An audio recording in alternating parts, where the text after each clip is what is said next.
it is about being curious about what else is out there and saying yes to things and getting involved in stuff.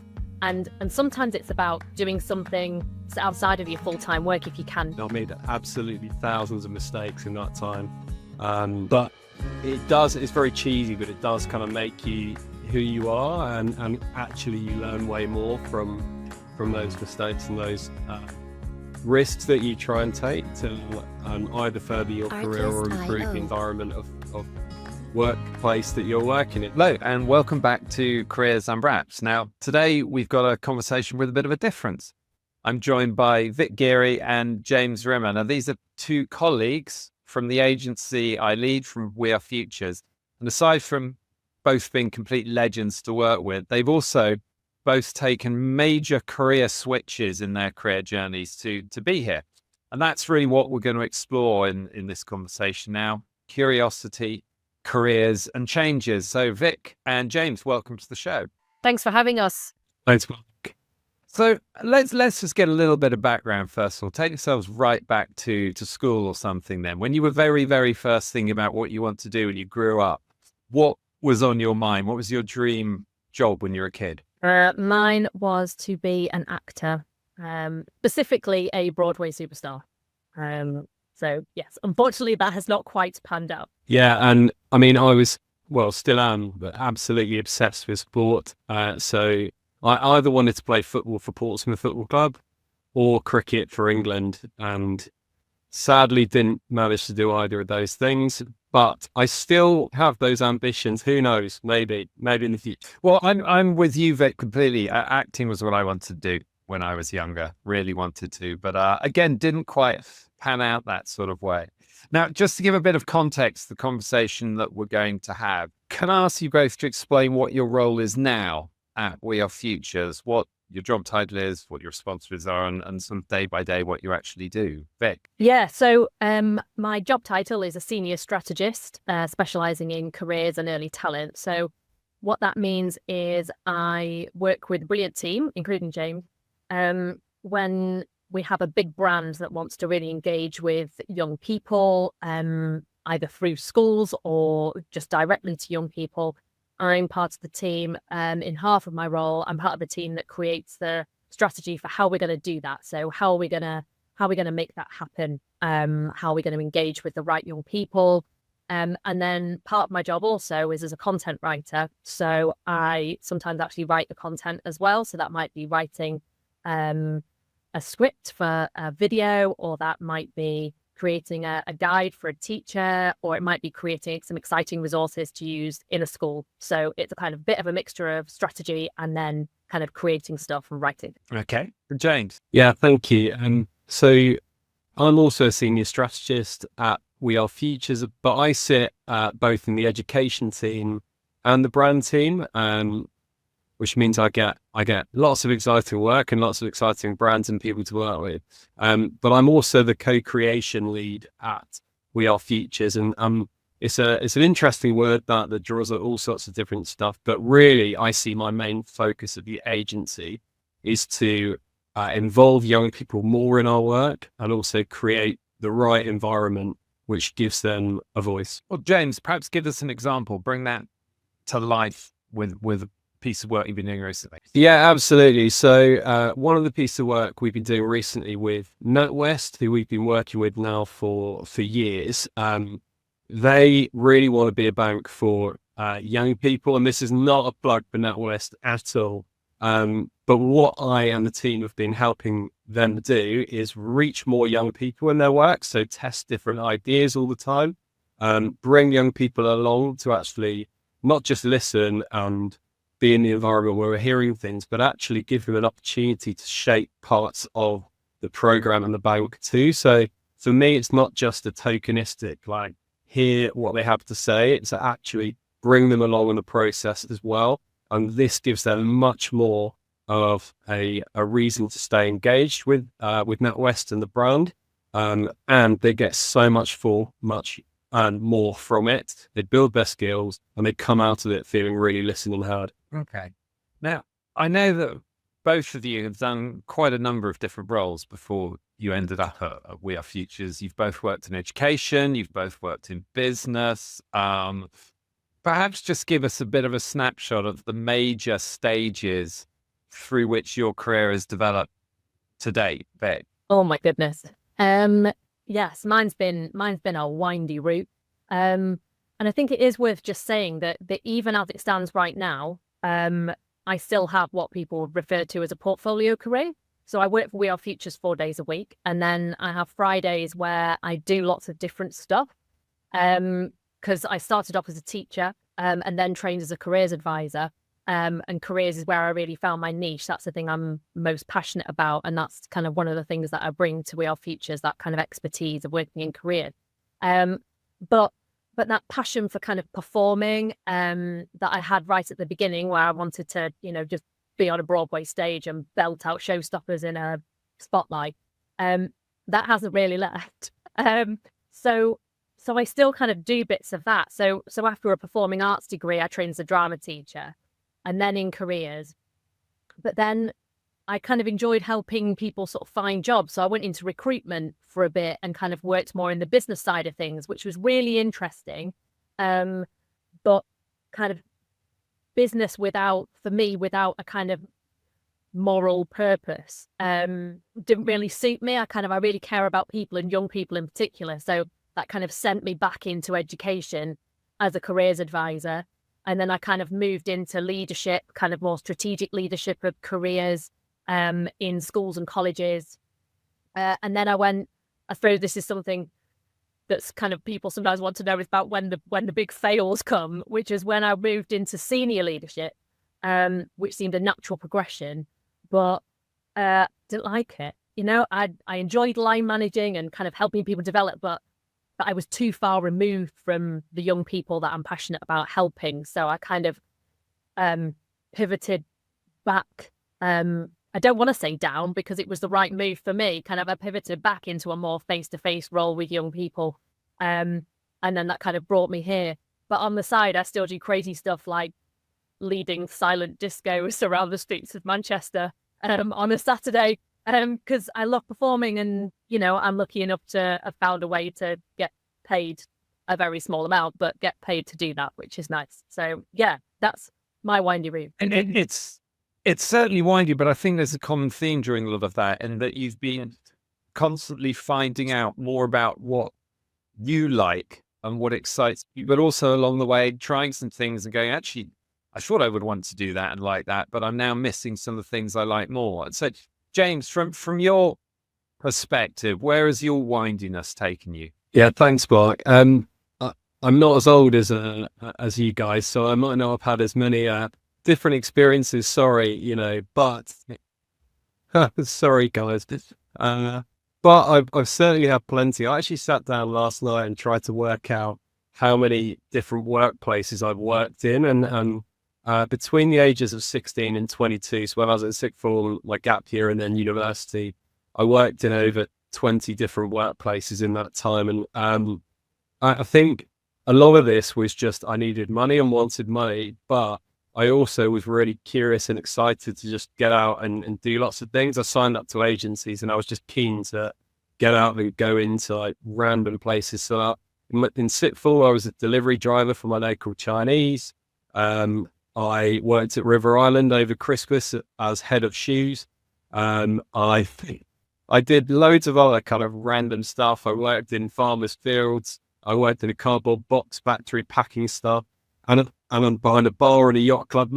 Honestly, all these random things, but it taught me so much about different careers, where people had come from, different people's stories, and I loved it. And I think from that, I developed like a real love for people. And that combined with my love for sports, having university, trying to make it as a cricketer, couldn't do that. And then I thought, where can I go? So I thought, I really want to inspire the next generation, and became a PE teacher. So did that for 7 years. And even within that role, I was head of cricket in my first year and did loads of stuff there. I was a PE teacher, and then thought, what else can I do? So I tried to do loads of other stuff, ended up being head of marketing communications at that school.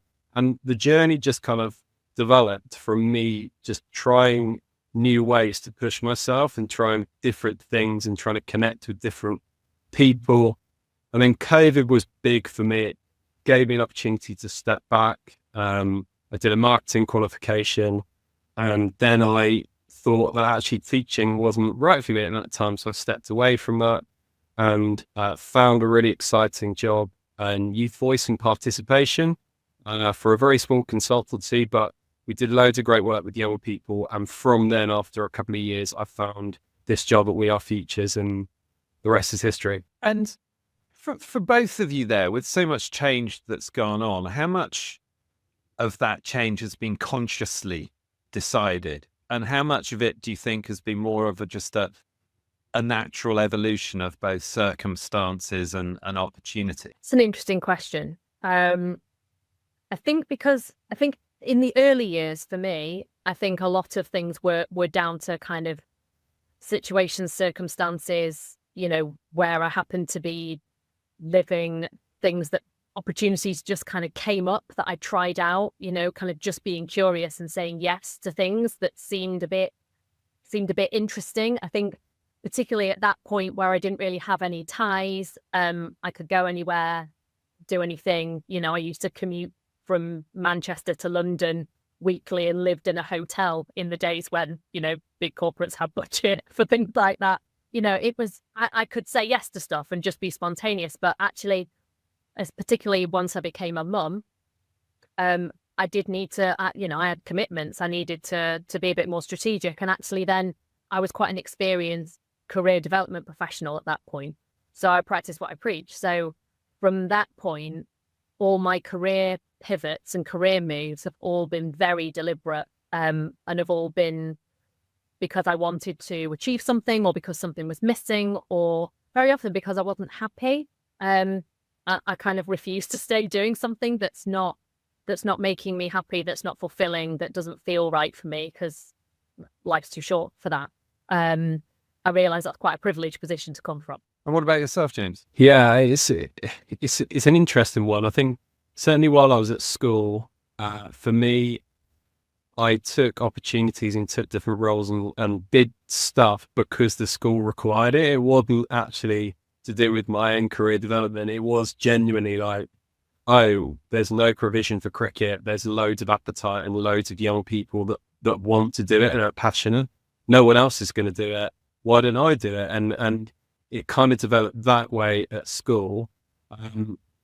But I think after that, it was really thinking about what I wanted. And when I look back over my career, what kind of impact do I want to make? What are some of the opportunities and things that I want to have done and have talked about, over that time. And it might sound maybe a little bit selfish compared to where I was, but actually, it was actually kind of asking those questions about myself and where I wanted to go that then led to those kind of further changes down the line. Yeah, I think it's really interesting, this balance between how deliberately planned your career is and how opportunistic. I mean, my own career has bounced around a fair bit, and I was with my brother, the first of our family to ever have gone to university. So it was a conscious choice to do that, but not knowing what would come afterwards. And joined the army, which was really very random as far as my family and friends thought, and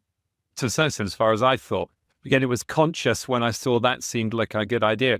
It was conscious to leave it, but not knowing what I was going to do next. And through further stages, World Challenge, leading expeditions in mountains, jungles in South America, and then doing a digital startup, setting up National Schools Partnership, We Are Futures.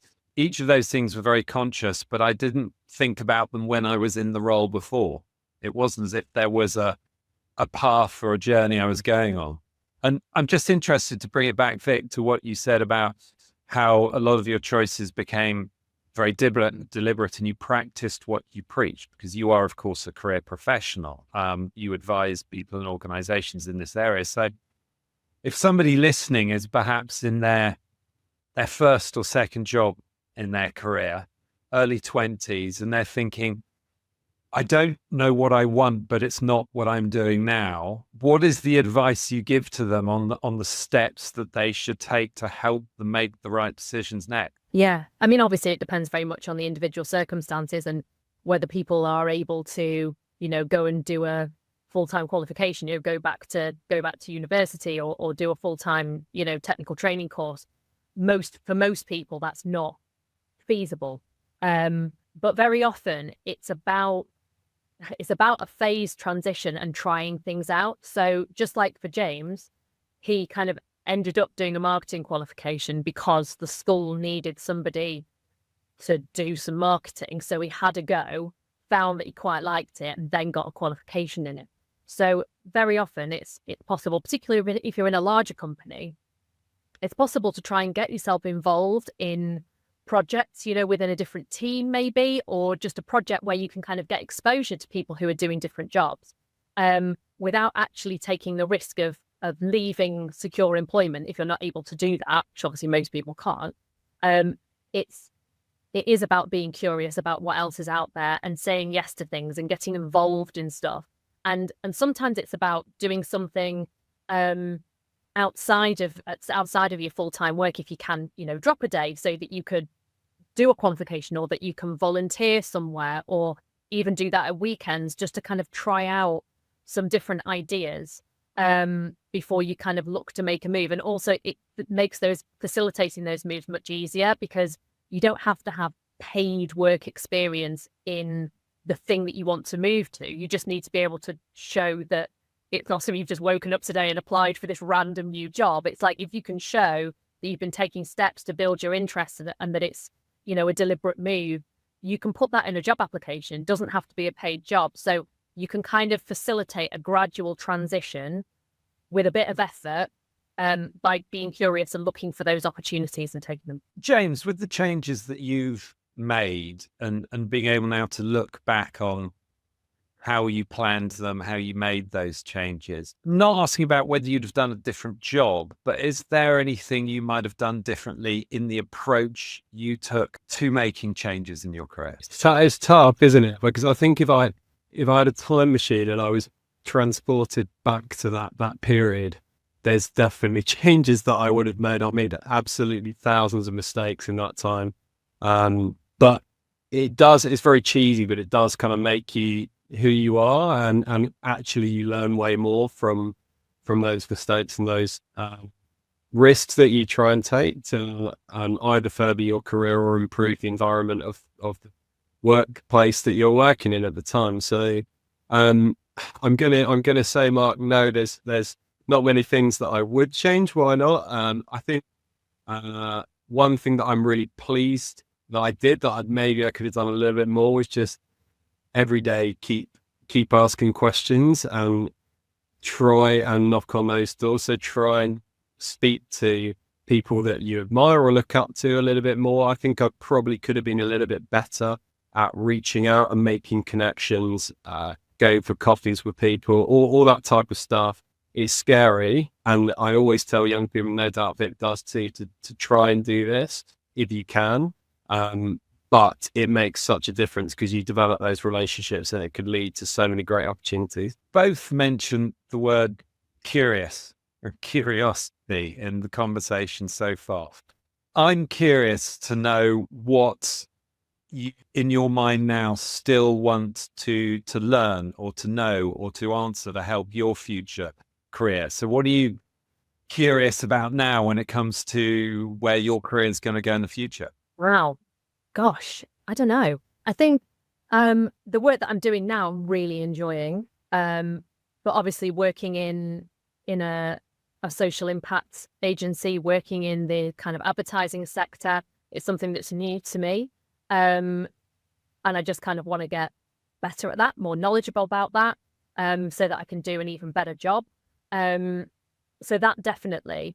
And for me, something that's really important to me is increasingly so is how passionate I am about young people and their futures, and making sure that everyone, regardless of background, is able to have a fulfilling future. And so for me, eventually I do want to be in a position where I can influence kind of national policy. That's kind of a bit of an ultimate goal for me. And also on the bucket list, I want to do a TED talk.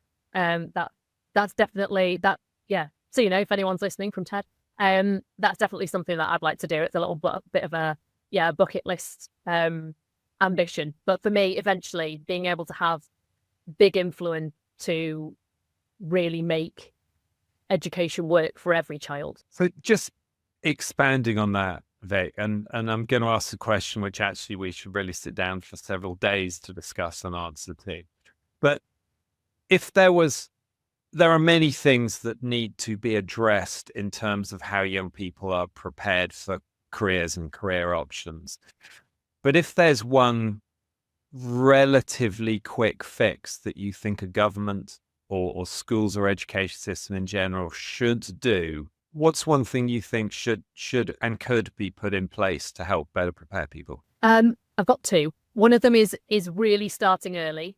So there's a primary pilot that's happened, which is great, but I think that just needs to be rolled out so that it's just an expectation that talking about careers and futures and how to be a grown-up kind of starts really, really early, as soon as kids start school. The other one actually I think is something that is doable quite quickly, and I think careers education should be part of teacher training for every teacher. Because then it would not be seen as an add-on, and all teachers of all subjects would see the fact that teaching kids the reason why they're learning this bit of whatever it is in whatever subject, like why they're learning it, what relevance it has in the future to them, and how it kind of relates to the real world of work and skills and stuff. So yeah, I think if teachers really knew that right from the off of becoming a teacher, I think it would help a lot. And from the starting earlier piece, how do you get the balance right between undoubtedly the more awareness that they build, the younger they are, the better position they're going to be in, as opposed to the flip side, that is, why not just let them be kids and just relax and play and not have to start thinking about careers while they're still in primary school? Oh yeah, no, I think that's a really common misconception. I'm glad that you brought that up. Yeah, careers education in primary definitely isn't about making them pick a thing. It's not even about them specifically at all. It's about awareness. It's about the fact that there are jobs that are not just the things that they see. So it's not about connecting that dot to, hi, you're 4, but one day you'll need to get a job, because I completely agree with you that no, that's not an appropriate conversation to be having with a 4-year-old. It's about, hey, did you know that some people go to space and that's their job? And it's not, because very often you find that, especially when you talk to a child who's maybe 10, 11, very often they'll tell you that they want to be a doctor, nurse, teacher, pilot, firefighter, or work in a shop, or whatever their parents do. Or an actor or a cricketer as well. Or an actor or a cricketer. Something they've seen on telly. There was, when CSI was big, everyone wanted to be a forensic psychologist. But you can't be what you can't see. So for me, the purpose of careers education starting early is giving us as much time as possible to show them all the things, show them all the possibilities. And then it's for much later on to go, hey, all those things we told you about, you could pick one of those. And James, in relation to, your clear statement earlier, you view yourself to be much younger than Vic and I. But where's your curiosity now about your future career, what you still want to learn and understand or build knowledge about? What are you curious now that might help your career in the future? Yeah, I mean, if you could tell me what I'm going to be doing, that would be fantastic. I think it's the unknown is sometimes quite scary, and I know it is for loads of young people. But me talking now and saying, okay, well, I know young people, I've worked with them, all that kind of thing. I recognise that second by second, day by day, I'm actually moving away from that age. So for me, it's how to still connect with that age group the older I get. And I think the important part of that for me is being able to bring people in from a younger age that actually sit with that demographic and trust them, and trust a team of people to be able to connect with that age and train and mentor and support. So for me in my career, I want to be as empowering as possible and give as much agency as possible to other people, which sounds kind of counter productive for my own career, but I think in doing so, I will learn loads of tools to kind of lead, I suppose, movements, just how Vic's talked about. I want to be incredibly ambitious, both for myself, but for the agency too. And yeah, I think I would love to have looked back and have done something which affected tons of young people in a really positive way. And to be honest, Mark, I don't know what that is right now, but I know that through the lessons I've learned, like asking questions, turning up every day, giving my all, speaking to people, being curious, making a mistake, that hopefully I'll get there. And it's all right. If I've had loads of fun along the way, then so be it. Both of you, in talking about what you're curious about then, are also actually starting to talk about your ambitions as well. And I find it interesting to reflect on some of the things that your ambitions might need in order to achieve them. Because, for example, James, when you're talking about areas to do with empowering and others, and I'm hearing you talk about wanting to still develop further your skills as a leader, your skills as a manager, and how you can use and develop those to get others. And Vic, and what you're talking about, changing government policy, then obviously the skills to do that are not just, a lot of knowledge and based evidence building, but also a lot in there of politicking and influencing and networking and all of those. And so it makes me think of what you said earlier about a phase transition, Vic, that if you can start to articulate not necessarily the job you want to do, but the things you want to achieve or feel in your work, it helps you start to articulate, therefore, I'm going to need to be better at this, or I'm going to need to know this. And if you can start to articulate that, you can start to do something about it. And I think that's one of the things I've found a lot of during all the interviews we've been doing through Careers Unwrapped, is how people's careers have been building blocks. And some of those building blocks are quite unconsciously put in place, and others much more consciously focused upon.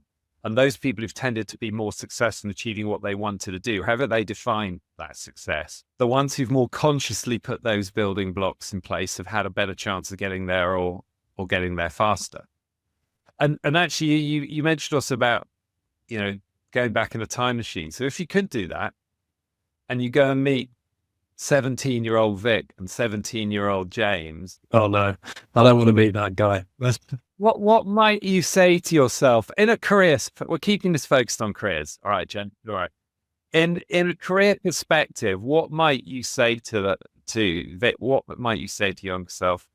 Do more of this and do less of that. I'm not sure there's things that I would say to do more or less of.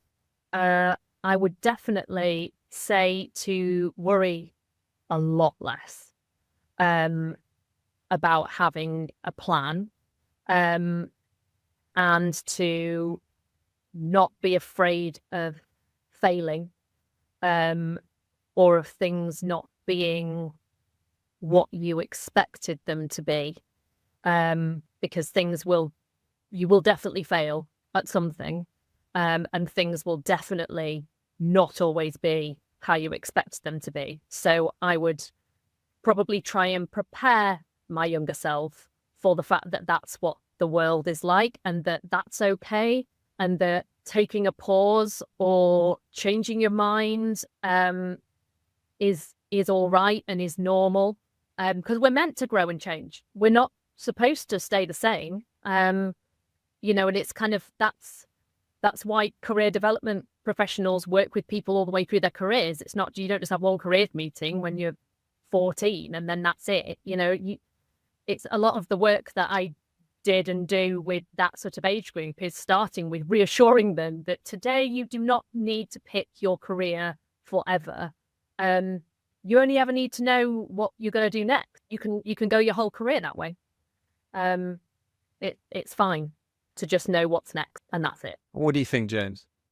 To your younger self, to the 7-year-old James, you're not so keen on meeting for some reason. That was what 6 months ago. I would say, first of all, yeah, and this is definitely a shout out for my mum because she's great, but definitely be a bit kinder to her.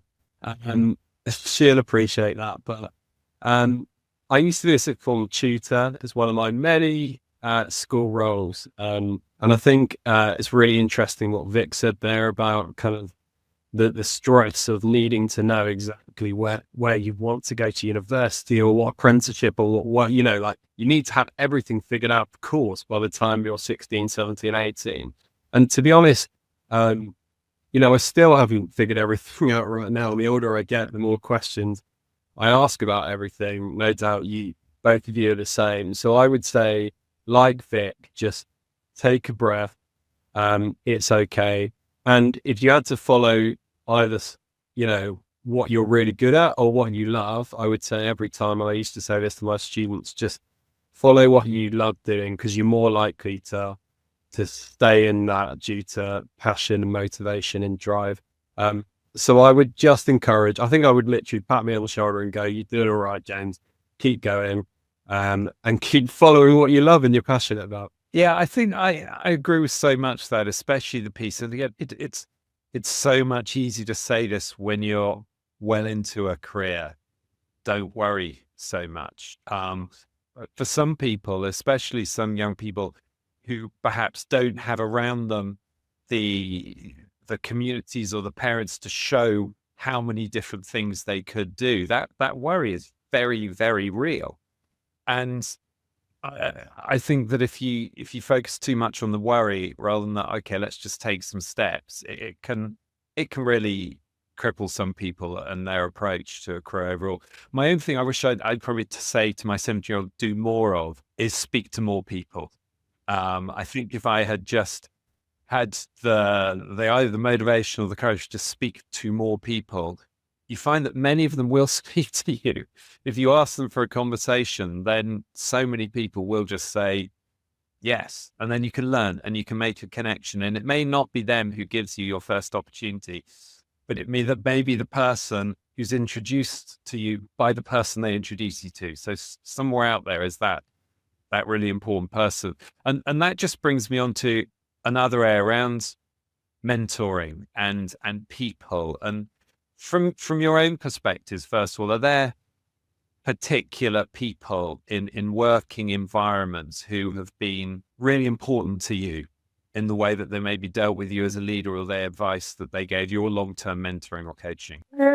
Yeah, I've had some really really good managers. I had one who's sadly no longer with us, who was I was his executive assistant when I was working in recruitment.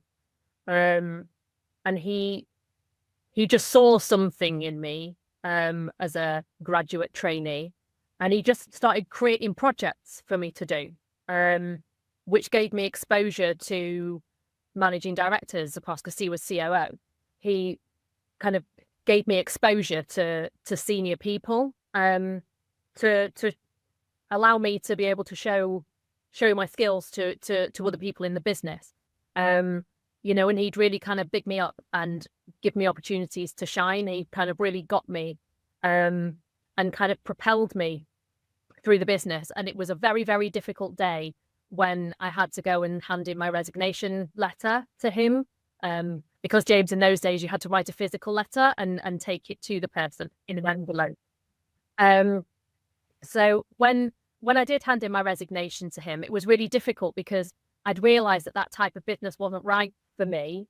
But I was so grateful to him, and I learned so much from him. And I know that he wanted to push me through the business and help me to really succeed. And it was, I felt like I was betraying him when I did that, but he was hugely supportive, and he said, I wondered how long it would be before you decided that you had to go and hug some trees. Because I was going back into education, taking a pay cut, going back into working with young people, because that was my passion. And but he saw that, and yeah, so he was a real he was a real advocate, and he was the person who really taught me about the value of networking. And that's something that I've carried through my whole career, and something that my colleagues benefit from frequently, because I usually know somebody who can help with whatever query it might be. So that was a really pivotal one. Yeah. James. Yes. So, it's interesting actually. I mean, when I first started teaching, I don't want to get anyone into trouble. I didn't have a mentor or that much support from above for the first kind of 4 or 5 years of doing that. And actually through my career, shout out to some managers and people who were in that position that actually didn't give me the support I needed, which is slightly controversial, because actually from that, I was able to learn tons of lessons about maybe how not to do it. But I have also had some brilliant bosses, some brilliant line managers, and some brilliant support. And it is invaluable when you know that I think there's just more space to lean into and go for it when you know that that person is going to back you no matter what, because they've hired you and they believe in you to do the job that they've hired you to do. I think there's something really interesting in relation to the dynamic between young people and mentorship, like you mentioned there, Mark, about speaking to more people.